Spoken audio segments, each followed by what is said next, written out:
সদনত 9 বিধায়কক সতৰ্কবাণী মুখ্যমন্ত্ৰী এৰিব লাগিব গৰ্ব অহংকাৰ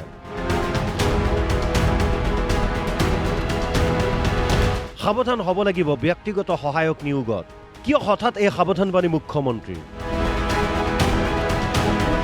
সদ্য সমাপ্ত বিধানসভা নিৰ্বাচনত বিধানসভালৈ অহাৰ সুযোগ পাইছে শাসক বিৰোধীৰ 47 গৰাকীকৈ নতুন বিধায়ক এই সকল বিধায়কে সুযোগ পালে সন্মুখৰ পৰা মুখ্যমন্ত্ৰী ডক্টৰ হিমন্ত বিশ্ব শৰ্মাৰ ভাষণ শুনাৰ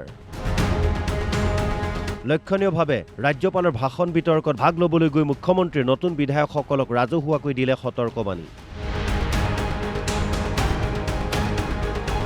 নিৰ্বাচনত জিকা বুলিয়ে উৎসাহী নহ'ব এৰিব লাগিব গৰ্ব অহংকাৰ সাৱধান হ'ব লাগিব ব্যক্তিগত সহায়ক নিযুক্তিত মই যুৱ বিধায়কসকলক দুটা কথা ক'ব চেষ্টা কৰিম নতুন প্ৰজন্মৰ বিধায়কসকলে সিদ্ধান্ত ল'ব লাগিব যে আমি এবাৰৰ কাৰণে বিধায়ক হ'ব অহা নাই আমি বাৰে বাৰে বিধায়ক হ'বৰ কাৰণে সদনত আহিছোঁ আৰু তেতিয়া আমি বাৰে বাৰে বিধায়ক হ'ব পাৰিম যেতিয়া আমি মনত অহংকাৰক জন্ম নিদিওঁ জীৱনত আটাইতকৈ ডাঙৰ শত্ৰু হ'ল অহংকাৰ বিধায়ক হোৱাৰ লগে লগে যেতিয়া আমাৰ কাপোৰৰ পৰিৱৰ্তন হ'ব খোৱাৰ ব্যৱস্থাৰ পৰিৱৰ্তন হ'ব সমষ্টিৰ পৰা সাধাৰণ ৰাইজক বেয়া কথা গালি গালাজ কৰিবলৈ আৰম্ভ কৰোঁ তেতিয়াৰ পৰাই স্খলন আৰম্ভ বহু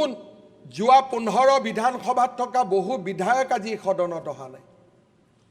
তাৰ পৰা নিশ্চয় নতুন বিধায়কসকলে শিক্ষা ল'ব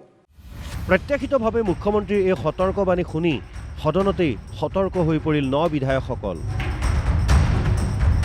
ইজনৰ পিছত সেইজন বিধায়কে আদৰি ল'লে মুখ্যমন্ত্ৰীৰ পৰামৰ্শক এতিয়া কোনো এজিপিএ নাই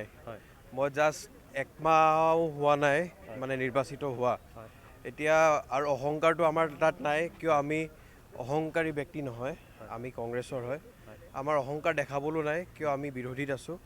অহংকাৰ খালি পলিটিকেল ক্ষেত্ৰতেই অহংকাৰ বুলি নহয় অহংকাৰ কোনো ক্ষেত্ৰতেই থাকিব নালাগে খালি ৰাজনৈতিকভাৱে অহংকাৰৰ কথা নহয় যদি কোনোবা ব্যৱসায় কৰা ব্যক্তি আছে ব্যৱসায়ী ব্যক্তি মানৱ জীৱনত অহংকাৰ বস্তুটো থাকিব নালাগে তো মুখ্যমন্ত্ৰী ডাঙৰীয়ে যি আমাক লেচন দিছে যে অহংকাৰ এৰি চলিলে যোন মানুহ অহংকাৰ বিনা অহংকাৰ চলে সেইসকল মানুহে আগবাঢ়িব পাৰে আৰু আগন্তুক দিনতো জিকি আহিব লাগিব সেইকাৰণে বিনা অহংকাৰত ৰাইজৰ লগত মিলি কাম কৰিব লাগে